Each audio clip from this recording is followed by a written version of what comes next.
welcome to Empower World podcast. I'm the host, Joney. I'm one of the founders of Empower World. I'm today got Inga on Empower World podcast, and we're going to be chatting to her today about the meditations that is going to be coming out, which actually they already are out. And I wanted to interview her about them so she can tell me more about them and tell you lot all about them as well and why they're so amazing. So Inga, what inspired you to do these meditations?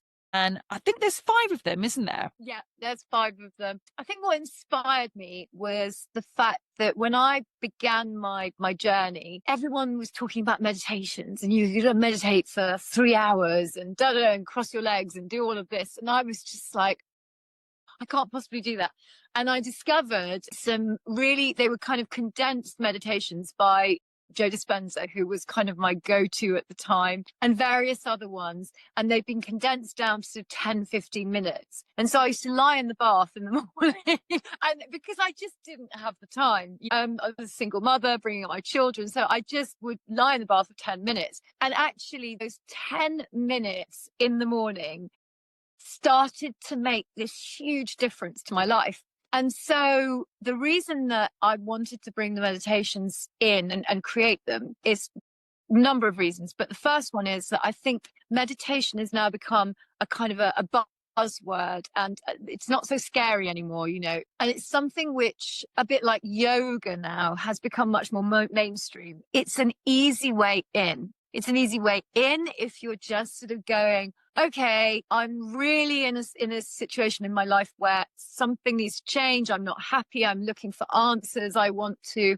do this. I want to do that. What do I do? Meditations are an amazingly fast way of just stepping or dipping your toe in. So my meditations are really short, not 3 hours long. Precisely for this reason, they are easy to do. And, you can just sort of do them whenever you've got 5 or 10 minutes during the day. Have you got a shamanic process to them? Because I know you're a shaman as well. So have you put that into your meditation? So you're sort of taking them a little bit on a shamanic journey in the meditation? What the meditations are, I think, Joney, is, when I trained in shamanism, it was traditional shamanism. And then I was incredibly lucky to have an amazing teacher who also taught me his modalities as well. But I think what I've done is I've found my own way around that and through that and with that. And so what the meditations are for me, they are a kind of a condensed version of everything that I have learned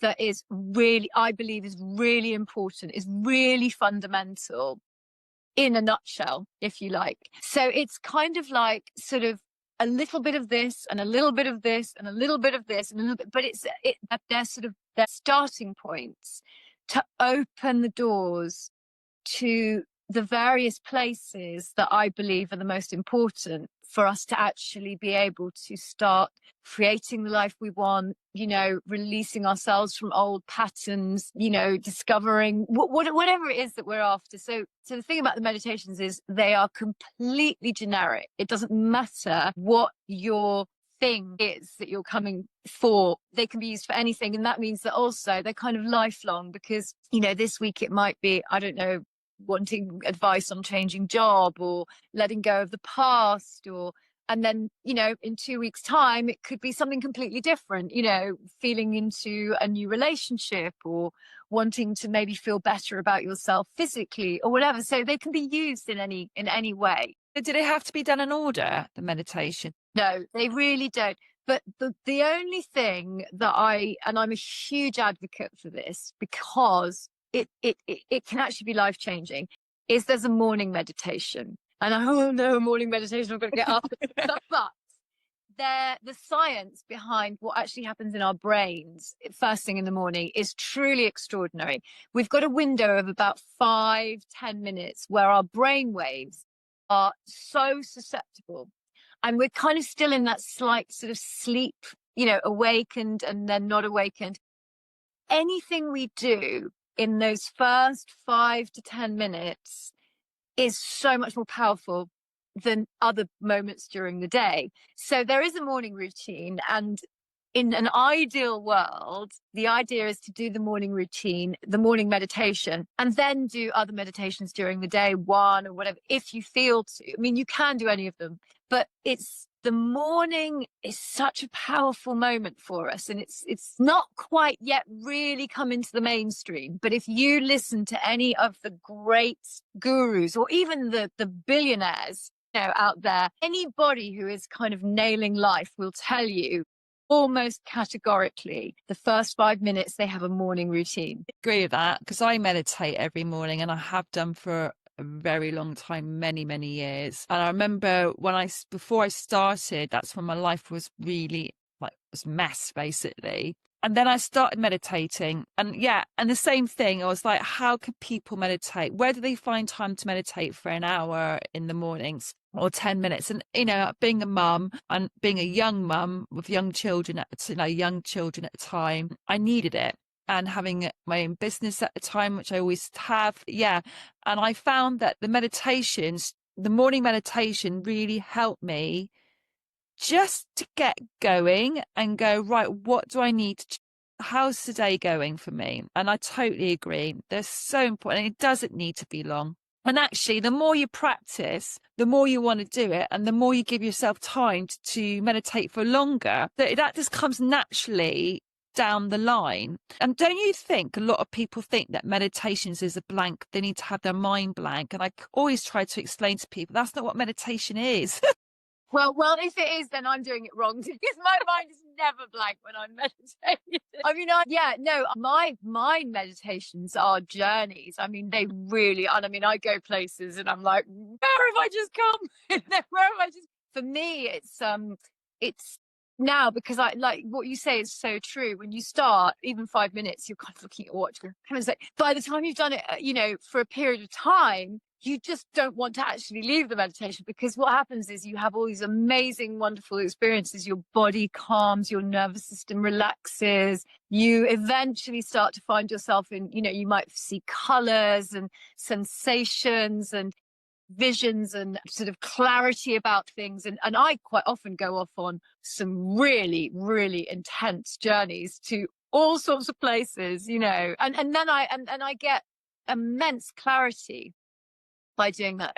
But what you were saying about the morning as well, I think is so important, because one of the things we can use in the morning for, is actually deciding, well, how do I want my day to be? Because if you fall out of bed and the first thing you do is grab your phone and scroll through your emails, and then, the children are shouting, your partner's maybe, I'm just off, I'm grabbing a cup of coffee, and there's all this stuff going on. By the time you actually get downstairs to make a cup of coffee, you have already lost your capacity to create your day. So the day happens to you, as opposed to you happening to the day. So just those 5 minutes of it just going, okay, what do I want?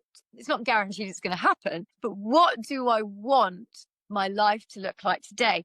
And you prep it. And by doing that, there is a much higher chance that you'll achieve what it is that you actually want to, because you set it up. And you get a journey. One of the days, sometimes we're all human, and you forget to set up your day.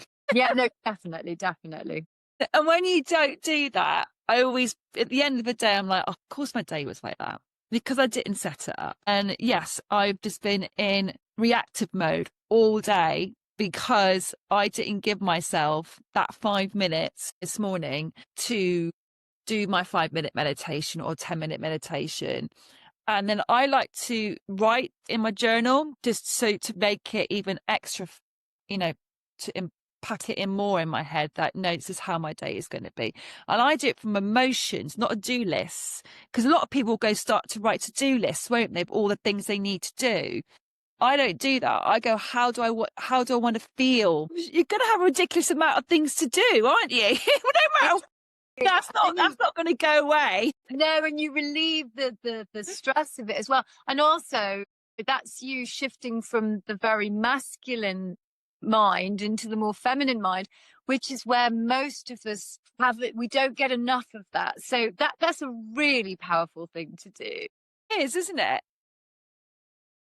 Yeah, and I think you get that from meditation, because if you're in your meditations, you can go, right, how do I want to feel going through today? Do I want to be chill? Do I want to be relaxed? How, or do I want to be excited or happy or funny, or, or do I actually want to be stressed and like time, Yeah. time for the day? What is it? It's really clever actually, because it's kind of like it's no different from, when you wake up in the morning and you think to yourself, how do I want to appear to the world today? What do I want to wear? And some days you'll want to wear, well, I don't know, but this is me, for example. Some days I like to wear a shirt and I like to look really sort of like elegant, and other days I want to put on a pair of jeans and a baggy top, and I feel into that depending on what I'm feeling like that day. But actually the meditation is no different. It's you're setting yourself up for how you are going to appear to the world, and then you do appear to the world like that because you come with that energy. Yeah, and the days you don't do that, they're the days that go wrong. Yeah, definitely, definitely. And also the other thing I want to touch on that was really beautiful that you said was, if I don't give myself that 5 minutes, and it's so important, it's the self-love. Yeah. And this is the other thing. This also goes back to the feminine energy and the divine feminine. And, if we don't honor that, and this is for men as well, we all have this aspect to us. And when we honor that self-love, that self-preservation, actually more than self-love, that the repercussions are, the balance is human, for 5 minutes, just doing 5 minutes, and you get this and this and this. And if you don't, well, you get this and this, So tell me about the difference, because there's 5 of them. Can you run through them, what the meditations are? So you've got the morning meditation. So that is really about activating this brainwave that we are all in the morning. It doesn't matter how well you slept or how badly or whatever. It doesn't matter. We all come into the morning with this same brainwave. This means that you're really susceptible to what you do, and it can really set you up in the day. And also it gives you the opportunity to shift your energy as well. So the morning meditation is all about harnessing and working with your energy and choosing your day, and really actually starting the day like this. Okay, here I am, here I come, sort of thing. So that's the morning meditation. And then there is the equation meditation. Now, this one, I love this one because I think, I can't remember his name. I think it's Gabor Mate talks about this as well. When we've got problems, when we've got issues in our lives, what we instinctively do is we see it as some huge, great, big, massive, insurmountable thing. I'm going to survive it. Yeah, not going to survive it, can't get past it, everything's impossible. And, this is the kind of the way that our brains work. And there is a very simple tool, and this is what the equation meditation is to take it apart. So let's say your car isn't working, for example. Yeah. Okay, if you just see your car and it's not working, it's broken down, it's just a disaster. But if you actually open the bonnet, and then you might go, dear, I've run out of petrol, or water. Screw that's come off, and it's as simple as that. But until you actually take the pieces apart, how can you possibly know how to fix? So the equation meditation is a wonderful, wonderful tool for absolutely, again, they all work for any area. So when you're faced with a problem, it could be an issue at work, it could be, I don't know how to deal with this situation in my relationship, I don't know what to do. I don't know what decision to make. Instead of seeing the thing as something really big, which is unsurmountable, the equation teaches you to see it as an equation. So it's one big thing. And then you pick it back. So as you find, you come back into, so it's the parts of it. So that teaches you how to, it rewires your brain to see problems not as problems. Exactly. There's always that, because when you see, okay, the car's broken down, there's maybe one bolt that's fallen off, and that's it. But if you see it as the car broken down, so the minute you put the bolt back on, you've sorted it. I mean, obviously, that's like with mini problems, and major problems require more. But the point about it is that when you can start to see the cause of the problems, then you have the choice to say, okay, well, am I going to do something about this? So it's a very, very powerful way of actually learning that we can change how we view issues in our lives. So that's that one. Changing perspective of the issue. Your perspective, it's minimizing everything and seeing it. And also, there's also the aspect where Einstein and the great physicist, I've forgotten his name now. Anyway, both believed that you could bring everything down to one. Neither of them were able, Stephen Hawking, neither of them were able to ever actually prove it in their lifetimes, but both of them believed that you could bring everything down to a single equation, because basically everything is an equation, everything we're It is. It's just that's how you want to see the equation, because someone can look at the same equation and come up with a completely different answer, decide that's what it is, and the other person, but it just really depends on how you want to see it. Exactly. But when you can start to see things as equations instead of physical, it's basically you're seeing it as energy. It can be an easier word for to understand, because when you say, see it as energy, it's like, well, what am I looking at? Waves, it doesn't mean anything. But if you can see it as, 1 + 1 = 2, suddenly you can see, well, if I change the 1 and put in a 3, it's going to equal 4. It just gives us a way of actually realizing that we are in control of our lives when we choose to be, because we can change the equation at any given moment and then we get a different result. So that's the equation meditation. So then there's the parts meditation, which also is a favorite of mine. Again, we look at one another and we see an individual body and a being, and we say, okay, this is Joney and this is Peter and this is Marguerite. But actually, if you were to strip back, there's lots of people inside. There's the inner child, so commonly understood now. There's the inner child, you've got the protector, you've got the controller, you've got, there are all these aspects of you, and some of them are more powerful than others, but they are the ones which are making decisions often that we're not aware are being made. And the most common is the inner child. When we've all done it, suddenly you just flip out for no reason whatsoever. You're like, why is this happening to me? And you're stomping your feet and, you're 7 again. And it's not all that's but you're in an adult body. It doesn't make sense. But what is happening is this part of you, which, unless you've got to know it, has taken control and is running the show. And so you're seeing a grown woman, in her 40s, stomping her feet, jumping up and down in the supermarket. So the parts meditation is all about very gradually getting to know who's speaking. When there's a blockage, when there's a conditioned response, and we all have them, and some of them run so deeply. No, because your body will make you ill, so you don't have to do it. Or it will convince you that you're not ready, or I'm not genetically aligned for it, or it will do everything in its power to stop you from going down the new road. That's it, exactly, because it's frightening. And so these parts, they developed when they survived an experience in the past. And so as far as they're concerned, we have to do it this way. It's my way or the highway. And once you get to know your parts, you can say, well, okay, maybe that's a really good idea. Maybe we should do what you think.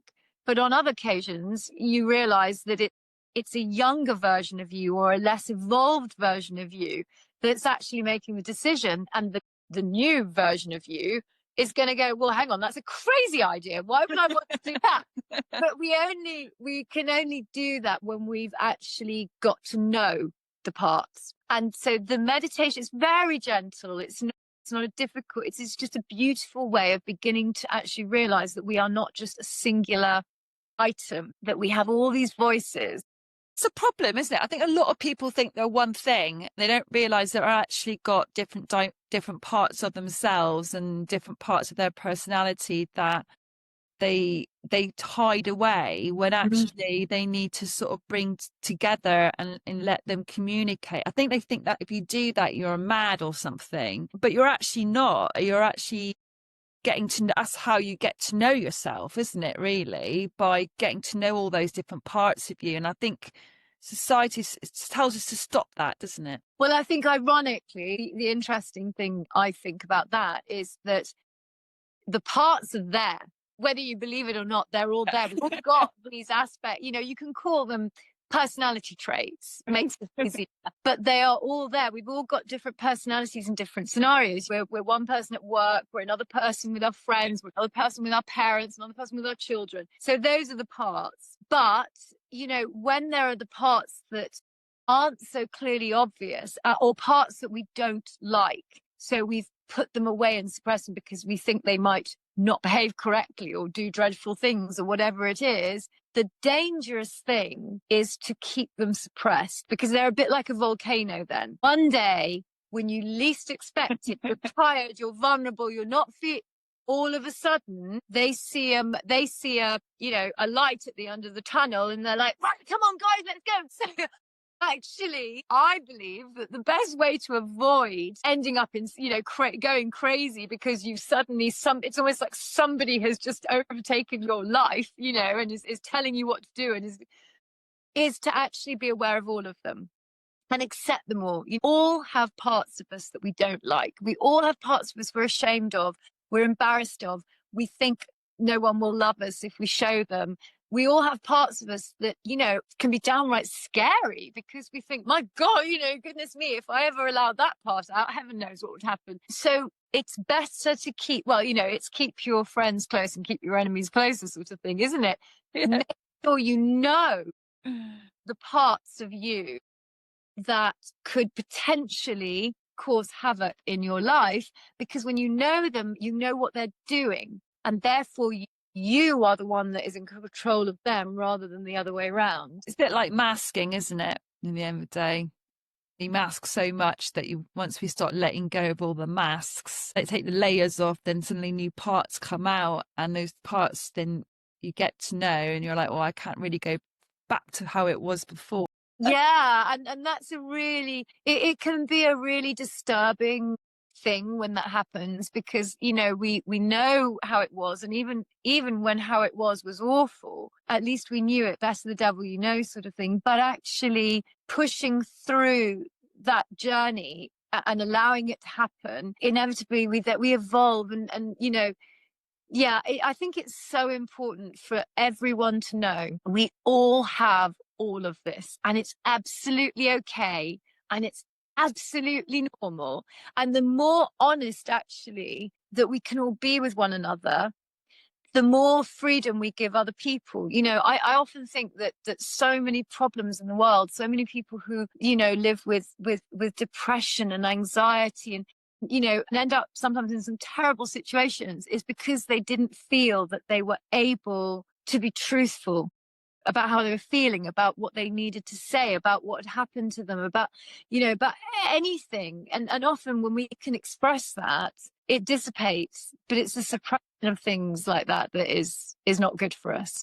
So that's what causes anxiety, isn't it? Because you're not allowing yourself to listen to different parts of yourself and ignoring them so much that you're just burying it and burying it and burying it. So the anxiety gets worse and worse and worse. When your anxiety is actually just signals to telling you there's something's wrong and you need to feel it and then move on from it. And I think that's a lot of people have forgotten about that. And I think, yeah, it's a really good point. And then what's the fourth one? So two more. So the next one is the meditation for love. And this one is all about reconnecting. So in our modern society, because of the way that the society is, you know, as I said, most of us, we know, we fall out of bed, somebody shouts, something needs this, you grab a cup of coffee, scroll through the emails, jump in the car, drive to work. Where is our connection back to how we really are? We are cyclical beings. We are part and parcel of every single thing. We're not separate from it. And the way that our modern society is, we feel we're separate. You know, we get into a car and an individual person jumps into a car and then they come home and they get into their little box, which is their house, and it's all very it's all very in the office, you know, you've got your little, it's all very separate. But in actual fact, this also, I believe, can be a huge issue when someone is dealing with, you know, problems and life just isn't working, is to remember that we are actually connected to everything, you know. And I had a day yesterday where I really, you know, I've been going through my own personal journey and things have been coming up for me. And yesterday I really, really was just on at that moment, you know, that point where you're like, oh my goodness, this is not good. But because I've got all these tools now and I know what to do, or I was, you know, I'd finished my work. I walked out of the house and I literally just walked and walked and walked until I came to this tree, which is a very special tree for me. And just checked around. There was nobody there. And then I hung on to the tree. But within about 3 minutes, everything had changed. Everything had come. So it was the smell. It was the smell of the soil. It was the connection to the tree. It was, I was out in nature. They were so simple. They were such simple things. And yet it took me about 5 minutes to go from potentially really, really not in a good mental headspace to being absolutely fine and able to walk home back in the door. And it was done. And I think this is the thing. It's we've lost our connection. We have lost our connection to each other. We don't trust each other because, you know, we've been conditioned not to trust other human beings. We don't trust the world. We don't trust that everything's going to be okay. And as a result, we've lost our connection back to the ultimate, which is source, and we don't trust source. And so this is a connection back to our heart, back to our truth, actually. And again, it's very, very gentle, but it's there for those moments. And ideally, you know, it's prep, because like I said yesterday, I had the tools because I've done this work to prepare us for when we do have these moments. So we're already ready. Yeah, it's a toolkit, isn't it? I think it takes years to get that toolkit as well. And the toolkit changes as you go along. And it is as simple as that, isn't it? It's going into nature, going into your garden, just changing where you are, the environment. Touching a tree is really grounding. Also, it can take all that energy that you don't need. It will suck it away, won't it, for you? Yeah. And I think everyone's just forgotten how to do that. You know, they're so busy just going. It's like, no, just stop. 5 minutes, just stop for 5 minutes, and then everything will change.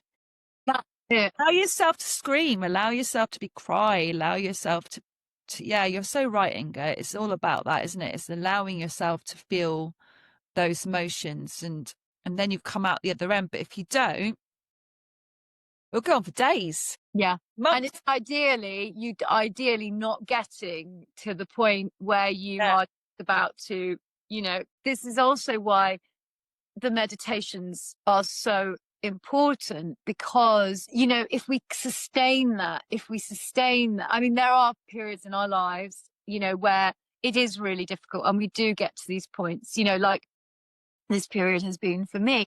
But thank heavens I had those tools, because if I hadn't, you know, but that's why keeping like the meditation, it's the routine of it. I know the word is not a great word to use, but it's discipline. Really is. Yeah, it really is discipline. Something that I'm still find hard is discipline. You're really good at discipline.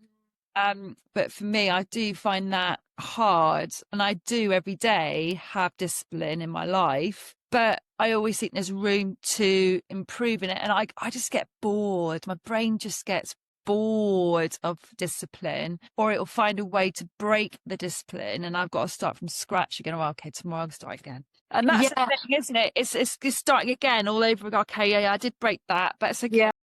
Tomorrow's a new day. Yeah, but I think that's a really good point, actually. So that's also, and that's a really good thing that you're saying. We do get bored. We get bored. So actually shake it up. Don't do the same thing every day. You know, so don't do the same exercise every day. And, you know, if you've got, don't go on the same walk every day. just flip it, because this is the thing. Once we get into habits, the brain is already 2 steps ahead of us, knowing what's coming. So it can go, we're not going to do that today. But if you've changed it slightly, even a teeny weeny bit, if you drink your coffee every morning at 7:00, have your coffee at 6:55. Do you know what I mean? If you do your workout and it's always with weights, don't pick up the weights that day, because that way you can actually trick your brain that you're going to do something else. And the other thing, don't think about it. Don't think about it. Interestingly enough, I've just taken my daughter for a driving lesson, and she's a brilliant driver, but the one thing that will fail her in her test is she thinks. And I know that sounds crazy, but actually, when you're relaxed and calm and you're in flow, and she's brilliant, she's in the flow driving like this, and then she suddenly goes, am I on the right side of the road? Like that sort of thing. Do you see what I mean? And it's not thinking, it's overthinking. So don't think about what you're going to, like, prep it in your morning routine. How do I want, like you say, how do I want to feel? Maybe what do I want to do today? What do I want to achieve? But make it exciting. And then don't think about it again. Just do it. Because it's the thinking that gives your brain that space to go, well, perhaps we won't do it. It's making it exciting, even if it means just wearing a different coloured t-shirt that you wouldn't usually wear, or I don't know, wear odd socks or something and underneath your trousers at work that no one can see. Yeah, that makes you giggle. I know for me that I wear odd socks anyway, but like for someone else that would be outrageous to do. You'll see little like giggle in the day. You're like, here I am in my suit and my top. I've got odd socks on. A little bit like, so you can have a little giggle with yourself. I think we've forgotten how to laugh with our, and we've forgotten how to enjoy life. So another thing I absolutely categorically do every day without fail is I make sure that there is something in the day that is magical. It could even just be having a chocolate, but it's and I've always taught this to my daughters as well. It's especially on the days when you've got a bad day at school or college or university or whatever, make sure on those days that you've got something really, like there's a movie you're going to watch that evening, or you're going to treat yourself and have takeaway, or I don't know, you're going to have a bath and, do like all your candles. It doesn't matter. It could even just be buy yourself 3 flowers, and put them in. It really doesn't matter. It doesn't have to be big. But every day there must be something magical, something that brings you masses of joy. And that's love. And that is love. And that's self-love as well. And that's also that, and it feeds into the connection as well, which is so important as well. And then what's the last meditation? So the last one is the field of creation. So this one is about, step away from the word manifesting per se, because basically we're always manifesting. Like we wouldn't be alive if we weren't manifesting life. It's also like people don't realize that if things are really bad in your life, you manifest that. It's as simple as that. We are thing to say, and a lot of people don't say that, but it's sort of true. The thing is, we come in and we have ancestral patterns. Yeah, we have parts which develop. We have, karmic blueprints, past life blueprints. So it's not exactly that we are creating it per se. It is being created by all of these different things and all these different parts. So this is why the awareness of all of this stuff, if your life is going in a trajectory and you don't like it, you are totally powerful to be able to do something about it. This is, I think, what you're trying to say is that when you're there, you are creating it, but you don't realize you're creating it. And that's the difference. So the minute you realize, I'm doing this because this is what my ancestors did, and this is what I was taught to do, and this is actually in my makeup to do, coming in with a blueprint from a previous energetic existence, there's something in there that doesn't feel quite right. And you can feel it as well when it's not yours. Or these are things that happened to me in my childhood, and I created very specific ideas about life in my childhood because this happened and this happened and this happened, but I'm not a child anymore. So I can change that. I can realize that's not true. So we are the creators of our own reality, absolutely, but we're not consciously creating. Yes, that's the difference, isn't it? Until we are aware of who's doing the creating. Most 98% of the creation is happening from the subconscious mind, which is all these different aspects of us. So it's about awareness. So this is what the field of creation is all about. You know, it's the quantum field. In order for us to even be having a podcast, we're creating this. So this is happening. We're constantly manifesting all the time. That's all we can do. But what are we manifesting? What are we manifesting? A life that we absolutely adore and are thrilled with, or are we manifesting the opposite? So this is also, they're very gentle, the meditations, but it's about coming into oneself and saying, okay, I'm going to open the doors. I'm going to open all of these doors and I'm going to peek and see actually what's behind them. And then I realized, oh my goodness, so this door has got a great big fishing rod out there in the field of creation that's reeling back in a massive, great big fish that I really don't want. So the minute you realize what is actually creating that, and it's not an easy thing to do. It's really, really hard. And it's taking me a long time to start to create what I really want to create without those, and I'm still doing it. Sometimes I will create stuff actually. Yeah. Why have I done that again? Yeah. Because of your insecurities, self-doubt. Totally. It's that stops you from creating what you really want to create, because you're in the middle of creating it, aren't you? And you can see it, and then suddenly problems into that creation stop you from having it. So you've already put the walls and the doors. Yeah, because the thing about the field of creation is it is constantly there all the time.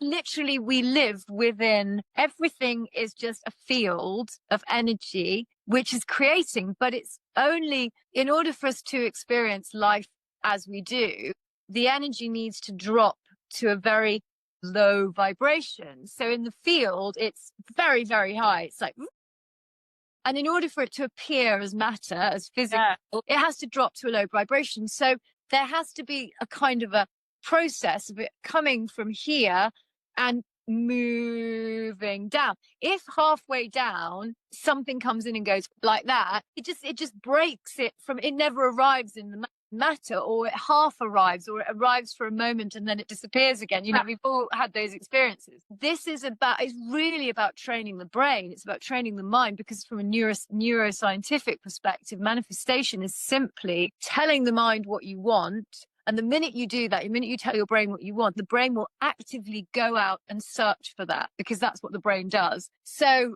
all we're doing is we're making sure that the message that gets to the brain, I really want, is a pure message. Because if you say, I don't know, let's say, for example, I really, really want a relationship. Part within you, or two or three parts, that are going, but I don't want a relationship because the last relationship was awful and I got really depressed. And do you remember when he did that, and that was really upsetting, and I don't want a relationship either. And there's another one that says, oh yes, but do you remember your granny, and you know, her husband left her and she was really miserable. So you've got all this stuff going on, and maybe there's a past life in there going, yeah, well, you definitely don't want a relationship because the last one we had was awful, and there's all this stuff. And then you maybe have a memory from childhood, you know, where you saw your parents arguing and you decided, well, relationships are really bad. So you're saying to the universe, to the quantum field, whatever you want to call it, I want a relationship. But everybody else is going, no. That's why you don't end up with a relationship. And it's the same with money, isn't it? You might go, I really want money. I want a healthy bank account. And then there's loads of things telling you, your past, well, last time you had money, someone spent it or lost it. None of your friends liked you anymore. I mean, yeah. Someone told you money's evil. Yeah, it could be anything. Or do you remember those group of people you saw having dinner that time that were just so rich and they were awful? It really doesn't matter. It really doesn't matter what the reason is, or what the ideas are, but until we know what it is that's actually, preventing us, what it is that's, you know, sticking a block of wood into this beautiful flow, and you know, it's like a dam. Essentially, you're putting a dam into a river, and you know, the water is doing this. It's never flowing through. What is the dam? And when you can work that out, and it's But it's interesting because it's not, and this is, very much what's been going on for me in my life. It's not just about working it out, because once you've worked it out, you still might not want to change it. Learn to let it go. Because you've got to learn to let it go, because there are so many then nuances around, well, if I let it go, if I change it, then this is going to happen. This is going to happen. There are many layers to it. So we can get to the point where we realize what it is that is blocking us. And then the next stage is to say, okay, well, I have to have the courage now to acknowledge that I am on this planet to do something extraordinary. And as much as I don't want these things to change in my life, or I'm frightened, or I'm sad, or I'm upset about them changing, if they do not change, I will never achieve what it is that I know. And each and every one of us knows this on a level deep down inside of us, that we are all here for a purpose. Yeah, 100%. 100%. It's really weird because you're aware of what your belief systems are and you want to change them, but somehow you're doing the actions to change it, but you're subconsciously, I can never say the word, self at the same time. Yeah. And you're not even aware of it. And that's the irony. And that is really, you've hit the nail on the head. That is what makes the human condition so difficult, because we think that we are one. When we actually acknowledge that there are lots of us all inside a suit of skin, but actually the suit of skin is almost irrelevant in a sense from this perspective of work. Yeah. What the people, who's the board of directors? That's what it is. And because you're the CEO, but half the time the CEO hasn't got a clue what they're in the writing emails to each other and, having secret meetings and little conversations and doing all sorts of, stealing from the kitty. And, the CEO is just there, hasn't got a clue what's going on. Very bad. So it's a case of. How about we get her to have a glass of wine? That'll keep her entertained for a little bit. That'll stop her from achieving what she wants to achieve. It's little things like that, isn't it? Absolutely. The cupboard downstairs, so she doesn't think about writing that email that she really needs to write. Exactly. And I hear this all the time, from my clients. It's sort of like, how is it possible that, I was on this great roll and I was doing so well, and then all of a sudden I find myself sitting and I've drunk half a bottle of wine, and I'm, and I'm like, well, because this is it. It happens. Usually we're on a roll. So it's decided, oh, hang on a minute, things are going a bit too well here. Let's sabotage. We're either on a roll, we're vulnerable, we're tired, we're triggered. We've kind of almost let our defenses down on some level. So this is why we just need to be always looking, always aware. Every single person on our board of directors, what are they doing? Plan. What's their plan? What are they doing? And it's not about being critical or negative or angry with them. It's just about making sure, well, first of all, it's about making sure that each one of them has a voice. That's fundamental. And that each one of them feels heard, because when they feel heard, they don't need to be sneaking around writing emails to one another, or quickly WhatsApping while no one's paying attention, or stealing the money from the kitty because they don't feel that they've been given enough, enough money for their whatever. So it's listening to them. It's allowing each of them to have a voice, allowing each of them to feel heard, allowing each of them to feel empowered, and then allowing them to dialogue with one another. Yeah, so as they can also actually say, but listen to my perspective. If you see it from my perspective, you might. Yes, I see what you're saying. It this way instead. Yeah. So they get involved in the creation instead of keeping them out. Give them a voice to be involved, and then. Exactly. Well, why are you thinking that way? And then exactly because that's not us now. Okay, so how can we make it different? This exactly. So you feel safe. That part of you, and that's it. And then ultimately, because you're the CEO, you get the last. You say, okay, guys, I've heard you, and I've heard you, and I've heard you. I'm doing this, right? But as long as they've been heard, they all understand you're the CEO. But it's like mutiny on a ship, in the 1800s, it's like mutiny on the Bounty. It's like, if the captain isn't doing his job properly, if he's not paying attention to the fact that his Sailors don't have enough to eat. They don't have enough water. They're not satisfied. They haven't seen land for, a month.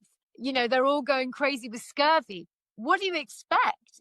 You have to be making sure that everybody in your camp is being looked after, has a voice, is getting what they need, and then they'll go along with it because they know that you're the captain of the ship, and they're quite happy for you to drive the ship as long as you're driving it properly.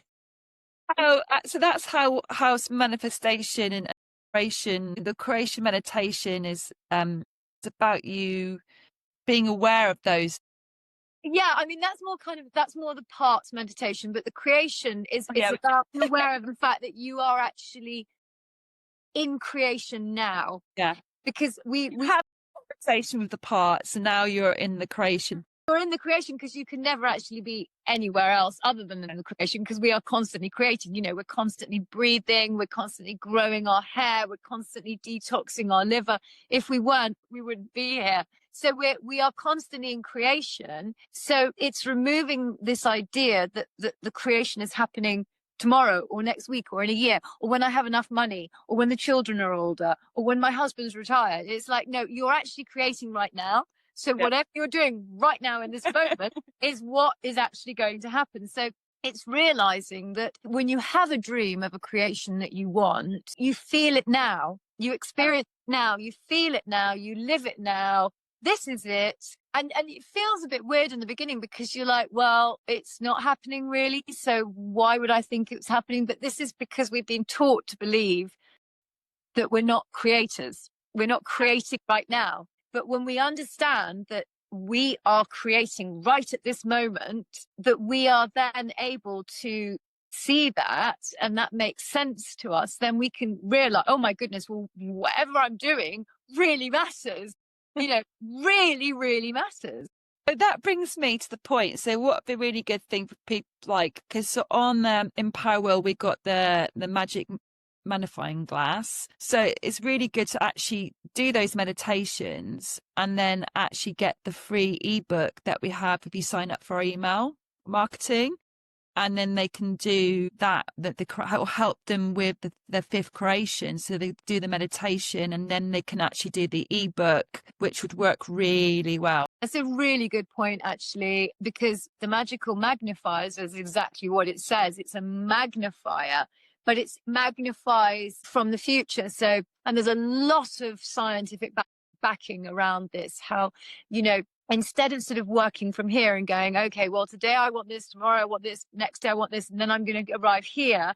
This is the linear thinking. But when we actually realize that we are creators in this moment, we're creating our reality right at this moment, all the time, constantly. When we go and we imagine how, when we've created from this moment what we want, how our lives are going to look in 5 years' time, we see it, this huge, big picture of like, wow. And then we work backwards. We can see, because a lot of people struggle with this work because they want to know how. And ironically, that is one answer. None of us know how.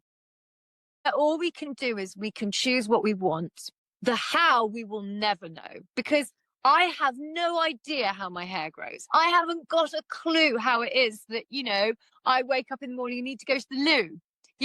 I have no idea how it is that, I can see through my eyes, because I'm not the creator. I am a creator. I'm creating my life. I'm not creating all life. I have no idea what the big plan is and how that happens. I can't shine the sun, moon the moon, grow the grass. That's not my job. So the how bit is somebody else's job. However you want to see that energy, that form, I call it source, but it doesn't matter. But this is what it is. That's what people are saying when they talk about surrender. It's stop worrying about the how. All we have to do, all any of us have to do, is choose. What do I want? Yeah. What do I want? And doing one thing every day towards that step, basically. That's it. And just being grateful because we're alive. I mean, so this is another, there are so many pins to it, but I feel so often it's made so complicated. It's so clear because basically, if every day you choose to make one part of your day magical, you will experience, when you have that thing, whether it's watching a movie or, I don't know, going out and buying fish and chips or having a glass of wine or having a beautiful bath or going for a walk with your partner, it will give you so much joy that you will naturally experience gratitude. So we don't need to sit around and feel, right, I'm going to be really grateful now, right, gratitude, because, it doesn't work like that. When we've put into place one thing a day, which gives us enormous joy, we will then automatically experience gratitude. Gratitude for simply being alive, for nothing else.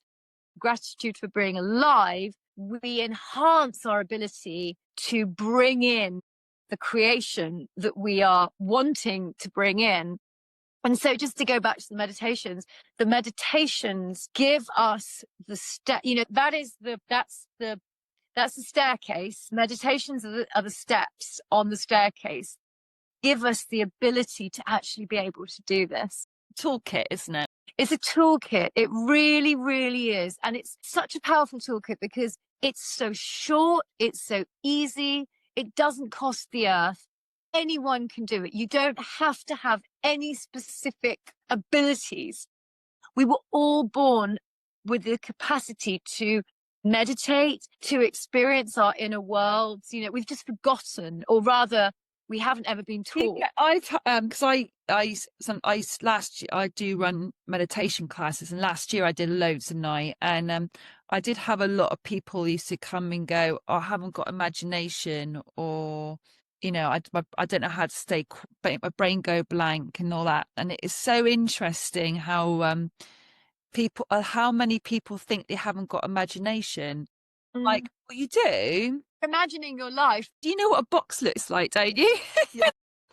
But we are actually imagining everything. Nothing exists, because if you get into the physics of it, everything is just energy. So this pen, it doesn't really exist. It appears to exist because it's energy which is moving and shifting in a particular way. Therefore, it gives the impression of a pen. These glasses don't exist. I don't even exist, but what exists is energy, which is shifting and moving at certain speeds in certain ways, which gives the impression of a human being, of a pair of glasses, of a pen. The thing that actually creates more than just an impression is the imagination. It's the imagination which then says, what are we going to call it? Oh, we'll call this a cup. This isn't a cup. This is nothing. But somebody came up with the idea of calling it a cup. It's social media feeds, yeah. So my social media feed is my imagination. There's what I want to see. It's got my, my what do you call it, analytics, and it just decides what this is what she's in. Yeah, the algorithm. Yeah. What Joney's into is what she's going to receive. Yours has exactly the same thing, but it's going to be, you will not see the same thing I see.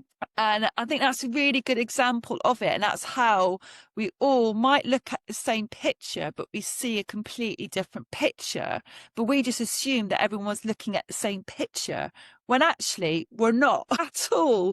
Or if you're at a wedding and you're both sitting next to each other and you're experiencing the same wedding, you're actually not experiencing the same wedding, because your emotions, you might be a bit nervous and a bit shy. You don't actually want to speak to that person. And the other person sitting next to you, who's your friend or your partner, might be confident and is chatting away to people. Oh, and he's having a great time, and he's spoken to different people that you haven't spoken to. So you're all in the same place, but the imagination and what we physically see and feel is completely. Absolutely. And that's your imagination, because you are imagining into being. It's the same as creation. Creating and imagining are exactly the same things. And really interestingly, because I speak Italian, the word pretendere in Italian means to expect. Yeah. But it's false friend with English, because the word pretend in English means to make believe, make up. Yeah. So if I say to you, pretend you're happy, yeah, you're going to feel like you're faking it. But if I were to say to you in Italian the same thing using the verb pretendere, that you're happy, you would then expect to be happy. So pretending has been misconstrued in the English language because it comes from Latin. When we're imagining things, we're pretending them, right? But that actually means we're expecting them. Yeah. So they will arrive. We're not faking it. We're expecting it. This is the difference. And this actually speaks to a problem with our language where we've had a translation error from Latin, because if you expect it to happen, it's so much more likely to happen than if you think you're pretending. It's never going to happen. Yeah, it's like I'm expecting to walk into my kitchen. It's going to be a mess because the kids have been in there. Yeah. They are in there and they don't see the mess. No, well, that's a whole other ball. Like, Chris come home and you see, oh, everyone's having a great time. Look, everyone's been happy. And I'll walk in and go, oh, God, all this washing that needs doing. I've got to put all the food away. Exactly. You know what I mean, it's the same room, Same kitchen. but everyone in the family have experienced a completely different process in that kitchen. That is because you are experiencing, imagining, creating a different reality. So imagination is not something which is reserved for anyone. Imagination is actual creation. They're basically the same thing. And expectance, expecting something. Yeah. It's also, I think, at school they teach you not to. Imagination is a bad thing. Do you know what I mean? Yeah. Or daydreaming again. You spend half your life daydreaming, and it's like, well, that's a good thing. Yeah. I think, kids will go, no, daydreaming is not good. I get my most kind of, profound realizations when I'm daydreaming. I really do. In fact, daydreaming is a form of meditation. It's really worth saying this actually, because if someone who's watching this really, really cannot bear the idea of meditation because it just feels way too much at the moment, then just daydream. Just literally sit down and put the phone down and turn the television off and just look out the window and just drift off, because that actually is the beginning of meditation. And if you can do that, then you can move into something a bit more structured. But actually daydreaming is a beautiful thing to do. That's the most important thing in the world, I think. I love it. I love it. Yeah. Yeah, I just thought that was really good. Yeah, because that's the start of it, really, isn't it? That's the start of the creation side of things, really. Yeah. Children are really good at that. And then as they get older, they stop doing it. Well, children are really good at everything, actually. It's so interesting. But I was watching, because there's quite a lot of children around where I live, and I was watching this little boy the other day, and he was spinning round with his arms out. And I thought, I learned to do that about 6 years ago, watching Tibetan monks. They know. The Tibetan monks had studied it. And I remember reading about it, and it was so important, to spin and do this thing and blah, blah, blah. And I'm watching this little boy, 4-year-old. He hasn't, watched some YouTube video or, studied the benefits of spinning on the physical body and the mind. He was doing it because he knew instinctively to do it. And they are amazing children. They're truly amazing. Spin loads when I was a little girl. Yeah. Yeah. Don't you?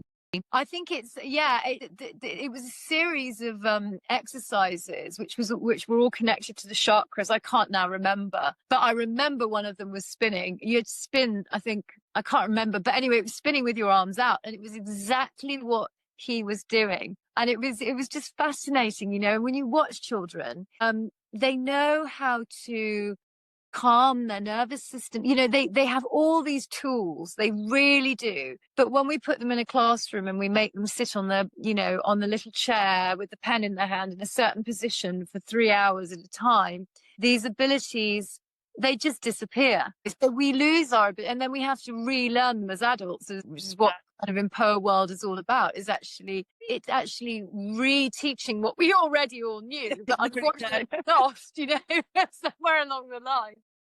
Where can we find your meditations? Can we leave a link underneath this on this podcast? I can't speak at this precise moment. No, just a link in the description for the meditations. And of course, they're on the website as well. And also, as Joney said, which I think is really important, just grab the Magical Magnifiers ebook. It's completely free. It's just sign up.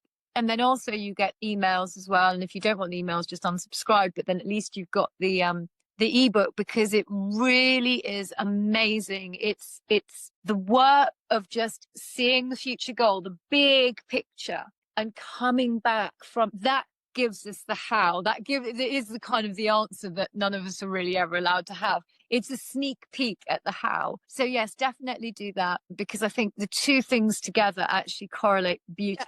The whole 5 meditations is only £12, £12.80 or something like that. I can't remember. Yeah, sorry. So that's good, isn't it? So that's really nice. That's a cup of tea and a cake. That's how I like to see everything. How much is it? A cup of tea and cake? Brilliant. Well, thank you for your time. No, it was lovely. I really enjoyed our conversation. That was really, yeah, no, it was really interesting. And it's just really nice to be able to sort of share, because my journey has been 15 years, well, 16 years of just every rabbit hole you could possibly imagine. And it's really beautiful to actually now be able to condense everything that I've learned and everything I know into things which are doable and easy, because that was what I wanted when I was doing it, was something I could actually do, something that wasn't going to take me 6 hours and I needed to spend £7,000 getting on an airplane and going somewhere to do. Well, before I forget, we've got your course that we're releasing at the end, like towards in September. September. So keep an eye out, because we haven't decided what date yet. So if you want to have a little taster of Inga, try the meditations, and then if you like that, then I do recommend the course once we released it. That would be really good, wouldn't it? Thank you. Anyway, I'll speak to you later. All the links will be below. Bye. End.